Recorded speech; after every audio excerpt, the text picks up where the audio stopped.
गाँ मझिरे गोठ छड़ा दंता हाथीर तांडव लीला चाषी चिंता बढ़ाइले हाथीपल। गोठ छड़ा दंतार तांडव लीला गाँव में पशि घटाई तुमुल कांड। केन्दुझर जिला केन्दुझर बनखंड अंतर्गत चंपुआ रेंज रे हाथीपलंक आतंक। 30 टिकिया हाथीपल पुणी चंपुआ अंचल को लेउटिथिबा बेले सेथि मध्यरु एक गोठ छड़ा दंता हाथी अलगा होई गतकाली उखुंडा सेक्शन रो बरपदा ग्राम रे व्यापक क्षयक्षति घटाइथिबा नै सूचना मिलिछि।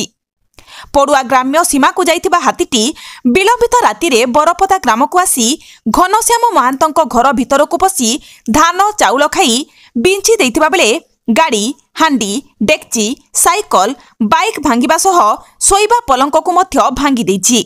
एनेई आखपाख अंचलर लोकंक मध्यरे भयर वातावरण सृष्टि होइतिबा देखिबाकू मिलिछि।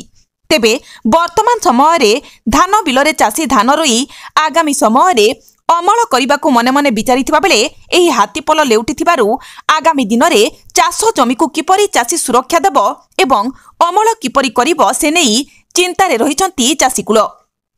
केन्दुझर जिल्लारु सरोज कुमार महापात्रଙ୍କ रिपोर्ट।